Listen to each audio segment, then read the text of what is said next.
everybody. Today I would like to talk about a movie that I saw a few weeks ago at the Athena Film Festival at Barnard College in New York City. I went to go see a movie called Misrepresentation, which to shove up here, which basically talked about women's underrepresentation in politics, power, and influence in America. And it was a very interesting experience. They talked about how it's very different for female politicians in comparison with male politicians, how they're viewed in the media, like the questions they're asked, how they're treated. They brought up a lot about how the whole Hillary Clinton being seen as like a nag, and when they were comparing her to like Obama, they said he was charismatic, and about Sarah Palin being a ditz, and how basically women are treated in politics, about how they talk about the best dressed female politicians or the most attractive. And I think when they had Condoleezza Rice, when had like these very high boots, they called her like an S&M dominatrix thing, and just basically talking about how women basically, there is more emphasis put on their looks and their appearance in whatever field they're interested in. And I found it to be very interesting in that point. And they have a few statistics that they gave to you. Where did I put that? So this is the picture for it. It's by Jennifer Siebel Newsom. It's by Jennifer Siebel Newsom, yeah. And it starred the following people. It was Barbara Begg, Carolyn Heldman, Catherine Hardwicke, who I will talk about why I have issues with her being in this movie to begin with. Condoleezza Newsom, Geena Davis, who was amazing. I love Geena Davis. Master and Commander, they talked about, it's not Master and Commander, Commander-in-Chief. That was the name of the show that she used to have. I used to watch that show all the time. So, yeah, she was my first female president. Gloria Steinem, Jane Fonda, Katie Couric, Lisa Ling, Margaret Cho. I love Lisa Ling. Lisa Ling is my, homegirl. I love her. Nancy Pelosi, Pat Mitchell, Rachel Maddow, Rosario Dawson, and a few other people. And what they say on the back of it is that you can't be what you can't see. Women are 3% of clout positions in the mainstream media, 3% of Fortune 500 CEOs, 7% of mainstream film directors, 16% of film protagonists, 17% of Congress, while women make up 51% of the population. 2001 is the first year since 1979 that women have not gained seats in Congress. And they actually tell you to ask these questions to yourself about next time you see a movie, ask yourself, how many women to men are in the cast? How often do the women talk to each other?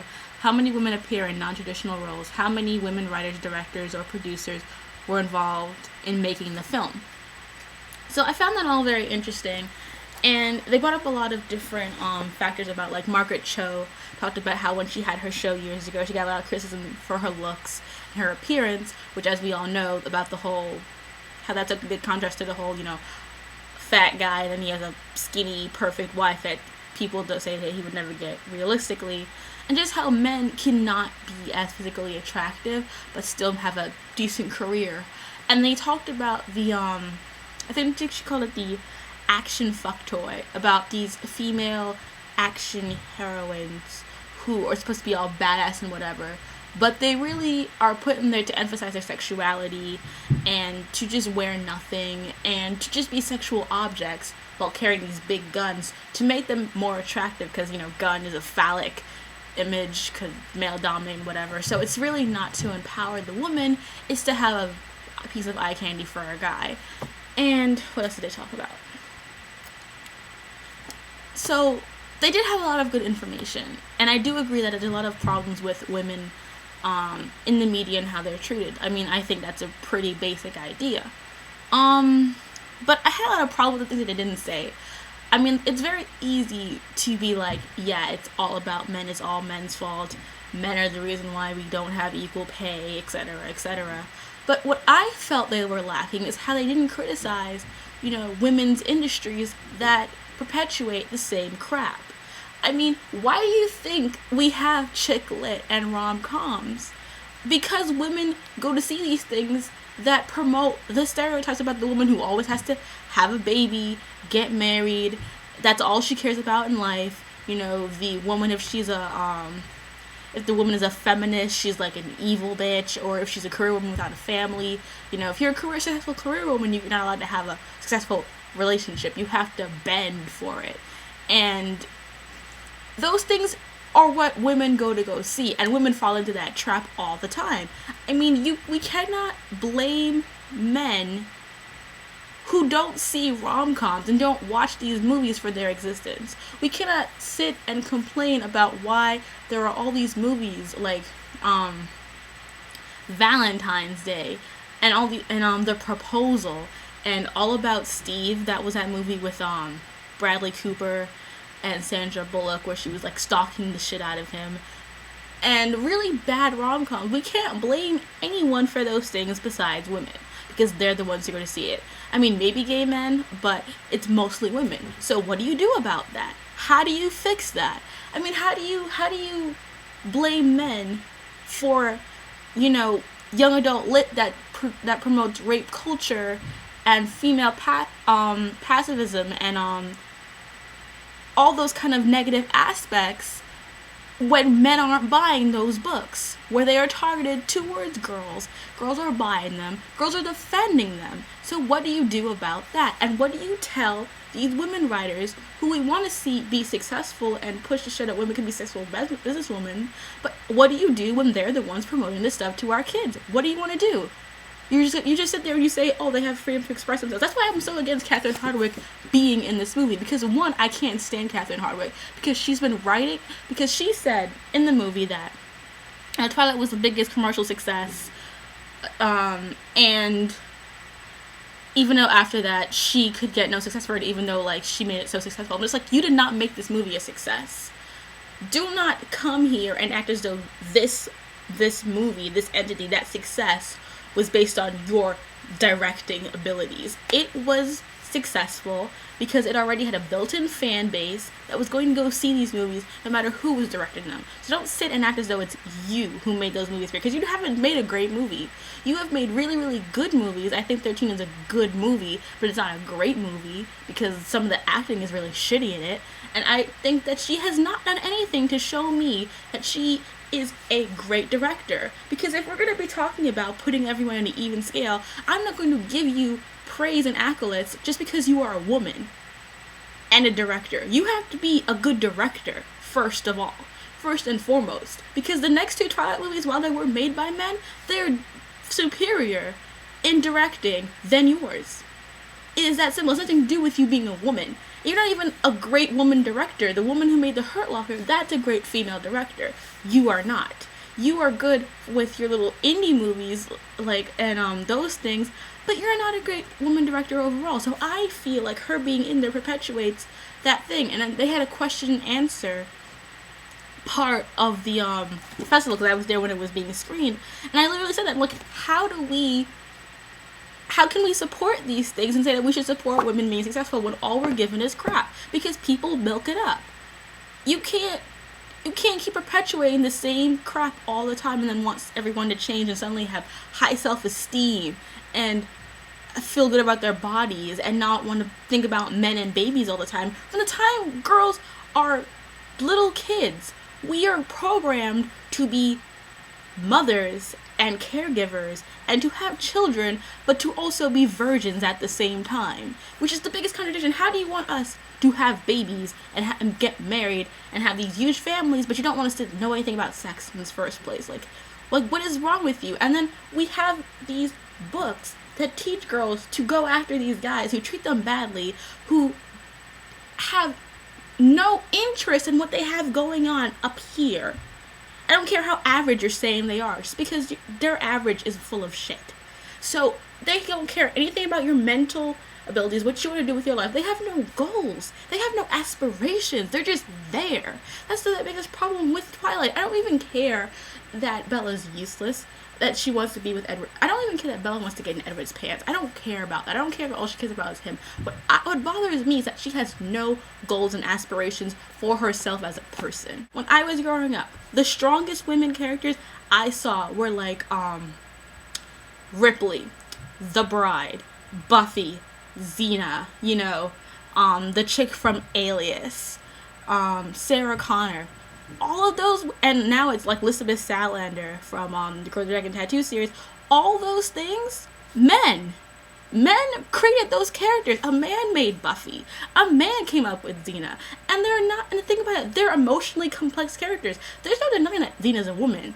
Buffy's a woman. They're all still women and still badass. But they're made by men. So why do they get it and we don't? Like, I don't, and then how are you going to say that they are perpetuating the stereotype when they are doing it and we're not?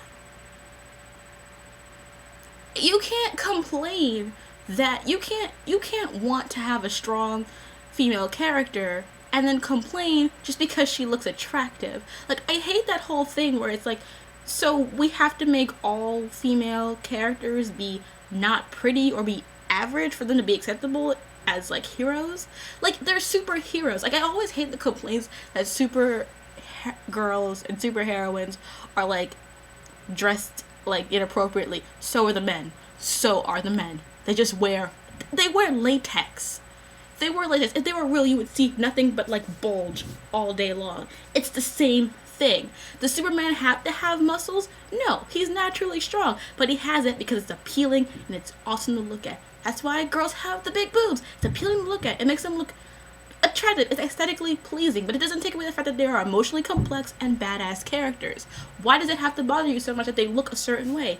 I do understand the idea of the action girl fuck toy. I understand that concept, but it's different between, you know, a character like that and Wonder Woman. It's two different things. It doesn't matter if Wonder Woman is attractive or not. She is still badass and complex in her own persona. It has nothing to do with her sexuality, and you cannot act as though a woman cannot be sexual and attractive and be cool at the same time. It's not. It makes no sense. We should embrace that. We should want a girl to be able to be sexy and powerful at the same time. We shouldn't have to be, you know, conforming to this idea that our bodies are so sacred that we cannot even show our breasts. I mean, I'm not saying that we have to take off our clothes and be naked all the time, but I'm saying, why do we have to fetishize our bodies? Why does it have to be a big deal that you see a boob? It's just a boob. Not to mention the fact that we had to do a project for one of my classes. We had to talk about, because we were reading the Feminine Mystique, and she did a whole thing about in Feminine Mystique, she breaks down this magazine article popular. I think it was McCall's, and she talks about what the articles are saying and what they're preaching to women, etc., and stuff like that. So we had to take a contemporary female magazine and put this and do the same idea. In this magazine, the top stories were all about how to get bouncy hair, how to be attractive, how to please your man.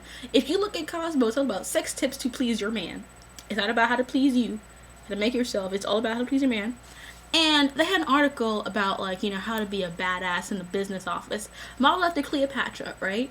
But the entire article talks about how, like, she slept around, how she, like, manipulated Caesar, how she was all up in Mark Antony's ass. I'm just like, wow. They only briefly touched on the fact that she knew languages. Like, they just said she was the only person who could speak Egyptian in the royal family since forever. I'm just like, she also spoke, you know, Latin. She spoke, like, 6 languages. And she was well trained in, like, philosophy and all these other things. But did they mention that? No. It's all about, oh, she slept around, blah, blah, blah. Like, so what do we do about that? And, of course, in the movie, they don't mention that because, you know, Cosmo's going to be supporting this thing and Glamour and all the other magazines that are full of shit. They're going to sponsor this movie. They're going to talk about how it's so empowering and all great and everything. But they're not empowering themselves. If you look at a show like Nikita on the CW, which is like the second most popular show after the Vampire Diaries, people have been saying it needs to have more romance in it. Like, since they were like, it's too dark, we need to have more romance. That's what telling us about Veronica Mars, I think so too.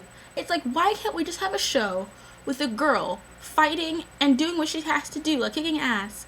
Why does it have to have a romance in it? Why does she have to have a real love interest when she already has one? Why do you have to up that whole ante? Like, why can't you just enjoy it? I mean, I never hear people watch Supernatural and talk about, oh, they need to have like a legitimate romance. Like, well, it's probably because everyone ships the 2 brothers together and that would just ruin their party. But the point is, we should be able to have shows for a female demographic between 18 and 35 that doesn't have to do all about romance. But the most popular show on the CW is The Vampire Diaries, which is all about love triangle.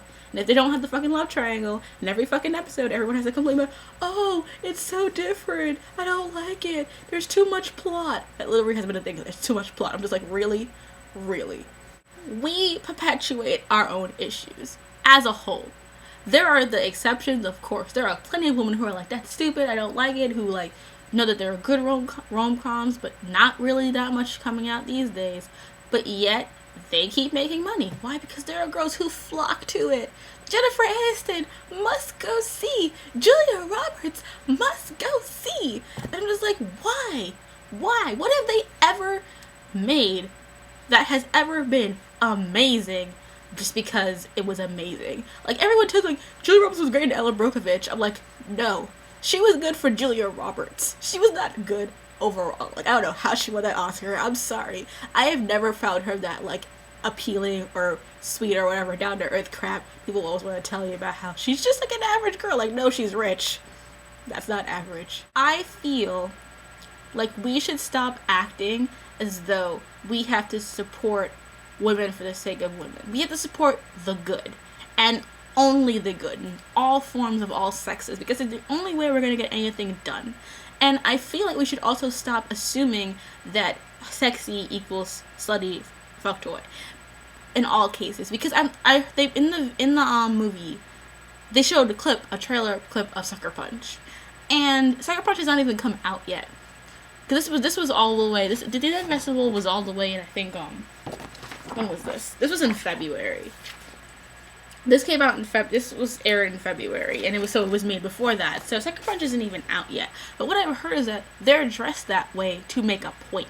It's not just for the sake of being in, like, clothes. I mean, they know it looks odd in the 50s. It's made to make a statement. And I feel like we need to stop acting as though sexy has to be so, such a bad thing for women. We should be allowed to be sexy. And not to mention the fact that, I'm sorry, but as someone who has done dance and can sort of do fight, women fighters, because of our body flexibility, it is much more practical in actuality to fight in spandex and in, like, leotards than jeans. Because I don't know about you, but if you ever try to do a split in jeans, that shit is difficult. Okay, it makes sense to fight in shorts. It makes sense to fight in leotards. That's why you do ballet and things like that, because you get more movement. And if you're fighting and trying to do shit, you gotta be flexible. You have to be able to go different ways. There's no excuse for the gigantic boobs, because we know they're not unrealistic. But I'm saying overall, it should matter. Like, one of my favorite super heroines in DC is the Black Canary, because she's hot, she's sexy, and she will take you down. The complexity of the female gender is that we've always had to change to fit what society thinks we should be. So we don't know what we're supposed to be now. I mean, there's this one side that says to be a strong woman, you have to be more masculine.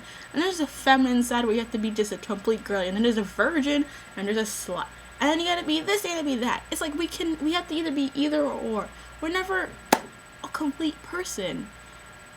And we have to learn to be.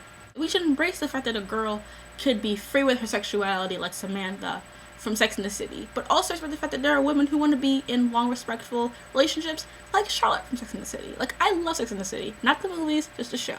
What I love about Sex and the City is that I feel it brought together all aspects of femininity and showed what they look like as a whole. Even though I hate Carrie. And I hate how people criticize it and think it's just a shallow thing because of the shoes and the fashion industry of it, but don't think about the heart of it. Because it really is about women dealing with women issues. And one other thing I hate about why people criticize Sex and the City is because I hate how people say, like, it's all about women and being shallow and being, about guys and all that kind of stuff. What the hell is Entourage? What the hell are all these shows about guys who all they do is go and get girls all the time? Like, it's the same thing. And we should be able to see it as the same thing. Because I love Entourage. I should be able to be like, look at Entourage, look at Sex and the City, and be like, it's the same thing. We shouldn't sort of make it seem like women are this untouchable thing. How we have to be like, we can't do that. We have to be in long, relationships. Like, no. We should be able to do the same thing. And women criticize Sex and the City for being that way. I'm just like, but you realize men shows are the exact same way with men and chasing women, right? They still want the hot cars, the sports, all that kind of stuff. It's the same thing.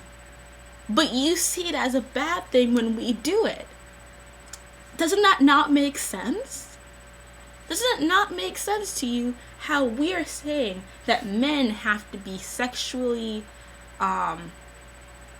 promiscuous, but women have to be virgins? But for them to be sexually promiscuous, they've had to sleep with other women.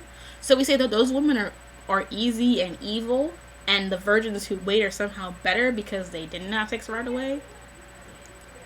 It's this really weird thing. And I think the thing about it is that there's no answer to it. Yes, women are misrepresented in media, but so are men.